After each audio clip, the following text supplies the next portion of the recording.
మీ ఎలాంటి వ్యాపార ప్రకటనలకైనా వెంటనే మా ఛానల్ సంప్రదించండి. ప్రస్తుతం మనతో పాటు ప్రముఖ ఆధ్యాత్మికవేత్త, జ్యోతిష్య వాస్తు పండితులు, లలితాదేవి ఉపాసకులు బ్రహ్మశ్రీ నానాజీ పట్నాయక్ గారు ఉన్నారు. గురువుగారితో మాట్లాడేద్దాం. నమస్కారం గురుగారు. శ్రీమాత్రే నమః. గురుగారు, ఫిబ్రవరి 17వ తారీఖు మనకు అమావాస్య, అందులోనూ ఆదివారం. సో ఆ రోజు 5 గ్రహాలు ఒకే చోట కలుస్తున్నాయి అంటున్నారు. పంచగ్రహ కూటమి తాలూకు ఇంపాక్ట్ అనేది ఉధృతంగా ఉంటుంది అంటున్నారు. అసలు ఏంటి ఈ పంచగ్రహ కూటమి? అంత నిజంగానే వరి అవ్వాల్సిన పని అవసరం ఉందంటారు? ఆల్రెడీ కొన్ని సంఘటనలు జరిగినాయి, దాన్ని పంచగ్రహ కూటమితో లింక్ చేస్తున్నారు దీనివల్లే అని చెప్పి.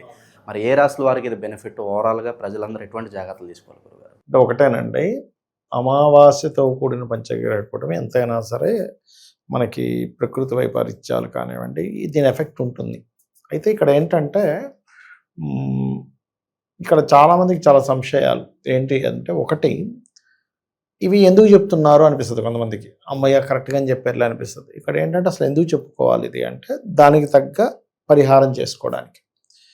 అంటే పలానా పంచగ్రహ కూటమి ఉంది కాబట్టి మీరు ఈ జాగ్రత్తలు తీసుకోండి. మనం గత వీడియోలో చెప్పుకున్నాం ఏ రాశి వారు ఏ జాగ్రత్తలు తీసుకోవాలని.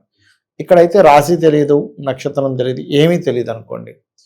వాళ్ళకి కనీసం ఏ గ్రహాలైతే కూడాయో అక్కడ మనకి రాహువు, కుజుడు, రవి, శుక్రుడు, బుధుడు వీళ్ళు కూడుతున్నారు. చంద్రుడు ఫస్ట్ ఒక 2-3 డేస్ చంద్రుడు ఉంటున్నాడు, దాని తర్వాత కుజుడు వచ్చి చేరుతున్నాడు. కాబట్టి ఈ గ్రహాల దగ్గర ఎవరైతే దీపారాధన చేస్తారో, వాళ్ళ ఇష్టదైవాన్ని ఎవరైతే వేడుకుంటారో, ప్రకృతిలో జరిగేటువంటి వైపరీత్యాలకు వీరు గుడవడెళ్ళి, అంటే ఎలాగా ఇప్పుడు ఎలాంటివి రాబోతున్నాయి ఆల్రెడీ మనం చాలా నెలల క్రితం చెప్పినా మళ్ళీ చెప్తున్నాం ఒకసారి. ఈ ఎయిరీ రిలేటెడ్ థింగ్స్ అంటే ఏంటి? గాలిలో కొన్ని మార్పుల వల్ల వచ్చే అనారోగ్యాలు, పాయింట్ నెంబర్ 1. రెండవది, వాయు సంబంధించినటువంటివి. మన ఛానల్స్లో నేను 4 నెలల క్రితం చెప్పినా మళ్ళీ మనం రిపీట్ వేసుకున్నాం కూడా. వాయు సంబంధించిన ప్రయాణాలు అంటే ఏంటి? ఫ్లైట్ సంబంధించిన ప్రయాణాలు. అలాగే దేశానికి మధ్యలో పుట్టేటువంటి కొన్ని ఇబ్బందులు. ఒకే దీంట్లో ఉంటూ కూడా, అంటే హిందువులే ఈ దేవత గొప్పదంటే ఆ దేవత గొప్పదని చెప్పి మత సంబంధంగా సేమ్ దాంట్లో వాళ్ళే గొడవలు పెట్టుకోవడం.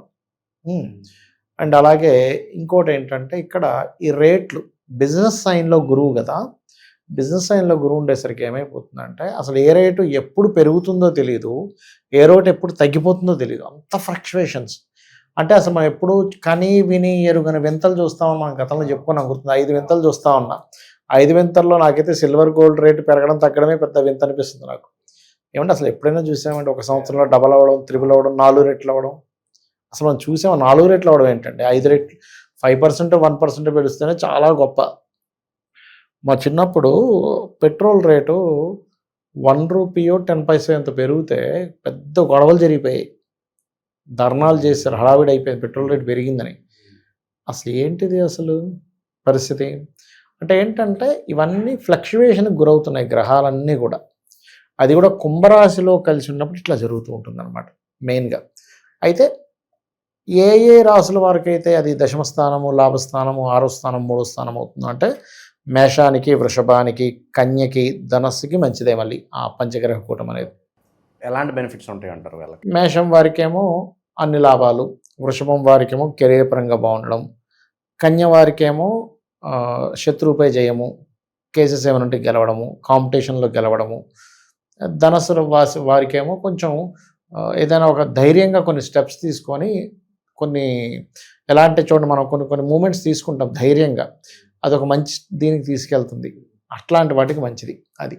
మీరు రాశిపరంగా చెప్పారు గురుగారు. ఎవరైనా వాళ్ళ ఇండివిజువల్ చార్ట్లో మరి ఈ పంచగ్రహ కూటమి నాకు ప్లస్సా మైనస్ అని ఏమైనా తెలుసుకునే అవకాశం ఉంటుందంటారా? అంటే మీరు అన్నట్టుగా ఎలా ఉంటుందంటారండి, ఇండివిజువల్ చార్ట్లో కూడా 4 గ్రహాలు, 5 గ్రహాలు, 6 గ్రహాలు, 7 గ్రహాలు, 8 గ్రహాలు కలిసిన జాతకాలు కూడా చూశానండి. 8 ప్లానెట్స్ ఒకే రాశిలో ఉండే జాతకాలు కూడా చూశాను. అంటే అప్పుడు ఏంటంటే అది అసలు ఎక్కడ కలిసే చూడాలండి ఎప్పుడు కూడా. అధిక గ్రహాలు ఒక దగ్గర ఉన్నప్పుడు నువ్వు అసలు ఎందుకు పుట్టావు అంటే, నువ్వు కావాలనే జన్మనెత్తావు అక్కడ. అంటే ఏంటి? పర్టికులర్గా ఆ పర్టికులర్ భావము నువ్వు అనుభవించాలి కాబట్టి పుట్టావు. అంటే ఉదాహరణకి లగ్నంలో అధిక గ్రహాలు ఉండగా పుట్టాడు జీవుడు, వాడి జన్మజాతకంలోనే ఉందనుకోండి, మల్టిపుల్ టాలెంట్స్ ఉంటాయి ఆ వ్యక్తికి. అంటే ఇప్పుడు ఉదాహరణకి రవి, శుక్రుడు, కుజుడు, బుధుడు అన్నీ ఉన్నాయనుకోండి. రవి అంటే హుందాతనంగా ఉంటాడు, బుధుడు ఉంటే మళ్ళీ తెలివి ఉంటుంది, హుందాతనం తెలివి కలిసి వస్తుంది. కుజుడు కూడా ఉన్నాడు అనుకోండి, తెలివి హుందాతనం గొడవ కూడా చేసేస్తాడు అవసరం వస్తుంది. పెద్ద పెద్ద ఆర్గ్యుమెంట్స్ అయిపోతుంటాయి. శుక్రుడు కూడా ఉన్నాడు అనుకోండి, ఇవన్నీ ఉంటే మళ్ళీ లగ్జరీలో తిరుగుతుంటాడు. రాహు ఉన్నాడు అనుకోండి, ఇవన్నీ ఓవర్ ఎక్స్టర్నల్గా ఉండిపోతాయి అనమాట. శని ఉంటే ఇవన్నీ ఉండి మళ్ళీ బతికిస్తుంటాడు. అంటే ఇన్ని రకాలుగా ఉంటుంది. అంటే లగ్నంలో అధిక గ్రహాలు ఉంటే మల్టిపుల్ పర్సనాలిటీ ఉంటుందండి. కానీ ఇదే ఇన్ని గ్రహాలు వెళ్ళి ధనస్థానంలో పడింది అనుకోండి, ఫ్యామిలీ మెంబర్స్ ఎక్కువ ఉంటారు, పెద్ద ఫ్యామిలీలో పడతాడు. మల్టిపుల్ ధనయోగ అంటారు చూసారు, మల్టిపుల్ ధనయోగాస్ అన్నీ కూడా సెకండ్ లార్డ్ వెళ్ళి మల్టిపుల్ గ్రహాలతో కలవడం కానీ, లేకపోతే సెకండ్ హౌస్లో అధిక గ్రహాలు అంటే మల్టిపుల్. కొంతమంది చూడండి, ఒక బిజినెస్ తాగదు, ఒక పక్క యూట్యూబ్ ఛానల్ ఉంటుంది, ఇంకో పక్క ఏదో బిర్యానీ సెంటర్ పెట్టుకుంటాడు, ఇంకో పక్కన ఇంకోటి ఏదో గానుగును నడిపిస్తుంటాడు, ఇంకో దగ్గరికి ఇంకోటి ఇంపోర్ట్ ఎక్స్పోర్ట్ అంటాడు, ఇంకో దగ్గర ఏదో పొలం పండిస్తుంటాడు. ఏంటంటే ఇక్కడ పండించిందే ఇక్కడ అమ్ముతున్నాం, ఇక్కడ అమ్మింది మళ్ళీ అక్కడ చేస్తున్నాం, అక్కడ చేసింది ఇక్కడ వీడియోలో షూట్ చేస్తున్నాం అంటాడు. అన్ని మల్టిపుల్ లింక్స్ ఉంటాయి, అట్లా నడుస్తూ ఉంటుంది. 3లో కనుక అధిక గ్రహాలు ఉన్నాయనుకోండి, అన్నదమ్ములు ఎక్కువగా ఉంటారు. వాళ్ళు ఎట్టి పరిస్థితుల్లో కొన్న ప్రదేశం, ఒక ఇల్లు కొనుక్కున్నాడు, అక్కడ ఉండడు, మారిపోతూ ఉంటాడు. ధైర్యం ఎక్కువ ఉంటుంది 3లో అధిక గ్రహాలు ఉంటాయి. 4లో కనుక అధిక గ్రహాలు ఉంటాయి. ఇక్కడ ఏంటంటే ఇంకొక పాయింట్, ఆ గ్రహాలు పాపగ్రహాలై కలిసి ఉన్నాయా శుభగ్రహాలై కలిసి ఉన్నాయా చూడాలి. పాపగ్రహాలై కలిసి ఉన్నాయనుకోండి, అది ఇస్తుంది. ఇప్పుడు 4లో అధిక గ్రహాలు పాపగ్రహాలు ఉన్నాయనుకోండి, అసెట్స్ ఇస్తుంది. At a same time assets మూలంగా గొడవ కూడా ఇస్తూ ఉంటుంది. ఇప్పుడు అసెట్స్ వల్ల గొడవ రావాలంటే ఫస్ట్ అసెట్ ఉండాలి కదా, తాతగారితో తండ్రితో ఈ జాతకుడు కొనుక్కున్నదో. అలా 4th హౌస్లో పాపగ్రహాలు ఉంటేనేమో అసెట్స్ ఉండి గొడవ, శుభగ్రహాలు ఉంటే అసెట్స్ ఉండి శుభ్రంగా ఎంజాయ్ చేస్తాడు. పంచమంలో అధిక గ్రహాలు ఉంటే ఎక్కువ సంతానం, ఎక్కువ ఫ్రెండ్స్ ఉంటారు, తొందరగా అప్పులు తీర్చేయగలుగుతాడు, ఎక్కువ ఫ్రెండ్లీ నేచర్ ఉంటుంది. కానీ అదే పంచమంలో పాపగ్రహాలతో కూడా అధిక గ్రహాలు ఉన్నాయనుకోండి, ఫ్రెండ్స్ ఎక్కువ ఉంటారు, ఫ్రెండ్స్తో ఎప్పుడు ఏదో గొడవలు అవుతూ ఉంటాయి, సంతానం ఎక్కువ మంది ఉంటారు, సంతానం గొడవ పడుతూ ఉంటారు, అట్లా ఉంటుంది. 6లో అధిక గ్రహాలు ఉంటాయి ఏంటంటే కాంపిటీషన్, స్పోర్ట్స్లో బాగా రాణిస్తారు. కానీ 7వ స్థానానికి వ్యయభావం కాబట్టి వివాహ జీవితము, వివాహ సంబంధించిన విషయాలు దెబ్బతింటాయి అక్కడ వాళ్ళకి. 7లో అధిక గ్రహాలు ఉండగా వెంటనే ఎక్కువ మంది భార్యలు ఉంటారని చెప్పకూడదు, సోషల్గా ఎక్కువ కలుస్తాడని చెప్పాలి. 12వ స్థానం కూడా పాడైతే అప్పుడు అధిక అంటే రెండు మ్యారేజ్లు 3 మ్యారేజ్లు అవుతాయని చెప్పాలి. అంతేగాని 7లో మ్యారేజ్ ఉన్నాయనగా ఇంకేముందండి, 4లో అధిక గ్రహాలు ఉంటే ఎక్కువ ప్రాపర్టీస్ అన్నారు, 7లో గ్రహాలు ఉన్నాయి కాబట్టి 5 గ్రహాలు ఉన్నాయి ఇప్పుడు 5 మంది భార్యలు ఉంటారని చెప్పకూడదు. మల్టిపుల్ సంబంధాలు చూస్తారనుకోవచ్చు, మల్టిపుల్ పీపుల్తో సొసైటీలో బాగా సోషల్ కమ్యూనికేషన్స్ ఎక్కువ ఉంటాయని చెప్పొచ్చు, అట్లా చెప్పాలి. 8లో గ్రహాలు ఉన్నాయనుకోండి, ఎక్కువగా తాతగారు ఆస్తి ఎక్కువగా ఉంటుంది, ఎక్కువ ఆయుష్ కూడా బతుకుతాడు. But it's depend on a గ్రహాలు కలిసాయి. ఇప్పుడు కొంతమందికి అక్కడ ఏమవుద్ది, శుక్రకుజులతో కలయిక ఏర్పడి సీక్రెట్స్ అయినందుకోండి, మల్టిపుల్ సీక్రెట్ అఫైర్స్ ఉంటాయి. 8లో ఉన్న 12లో ఉన్న 12లో ఉంటే ఇంక అడగొద్దు, మల్టిపుల్ అఫైర్స్ ఉంటాయి, ఒకటైపోగానే ఒకటి. నేనైతే చూసా ఒక వ్యక్తిని, ఆల్మోస్ట్ 300 అఫైర్స్ ఉన్న వ్యక్తిని చూసా, 300 మంది అఫైర్స్. ఏంటి స్వామి నువ్వు రోజుకు ఒక దగ్గరికి వెళ్తావా అని అడిగాను. అదే పని. ఎలా అంటే ఆన్లైన్లోకి వెళ్ళాలి, పరిచయం చేసుకోవాలి, అలాంటి జాతకం చూశాను. నాకు మైండ్ బ్లాక్ అయిపోయింది. ఏంటి బాబు, నేను సరదాగా ఏంటి బాబు నేను ఏదో నీ అఫైర్స్ చూస్తే సెంచరీ దాటినట్టుందంటే, కాదు సార్ 300 అయింది అన్నాడు. అట్లా 12లో కానీ అష్టమంలో కానీ అధిక గ్రహాలు ఉన్న జాతకం అది. అంటే రసిక యోగాలు ఎక్కువగా కలవడం, మల్టిపుల్ ఇల్లీగల్ రిలేషన్స్ ఎక్కువ ఉండే జాతకాలు, ఆ దశలు నడిచాయి బలంగా జాతకుడికి. అంటే తెలిసిన వాళ్ళ త్రూ వచ్చిన వ్యక్తి, తెలిసిన వ్యక్తి కాబట్టి అంత ఓపెన్గా అడిగాను అది.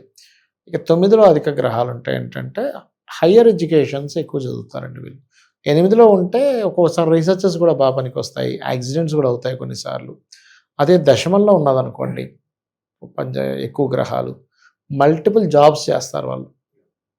అయితే ఇట్స్ డిపెండ్ ఆన్ చరరాశ, స్థిరరాశ, దిస్వభావ రాశ అని చూడాలి. స్థిర రాశి అయితే స్థిరంగా మల్టిపుల్ జాబ్స్ ఉంటాయి, చరరాశి అయితే మారిపోతూ ఉంటారు, మారడం వల్లే మల్టిపుల్ జాబ్స్ వస్తాయి.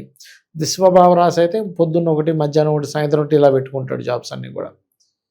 లాభంలో అధిక గ్రహాలు అనుకోండి, అన్ని రకాల లాభాలు వస్తాయండి, కాకపోతే అది వివాహ జీవితం దెబ్బతింటుంది అక్కడ లాభంలో అధిక గ్రహాలు ఉంటాయి.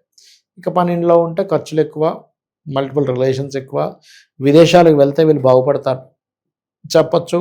అవి మంచి గ్రహాలు అయితే ఇన్వెస్ట్మెంట్స్ బ్రహ్మాండంగా ఇన్వెస్ట్మెంట్స్ చేస్తారు. నేను చాలామందిని చూశాను, 12లో అధిక గ్రహాలు ఉంటే అది ఇన్వెస్ట్మెంట్ అని కనుక యాక్టివ్ చేస్తే వద్దన్న ఆయనకే వచ్చి అందరూ అమ్ముతా అంటారు ప్రాపర్టీస్.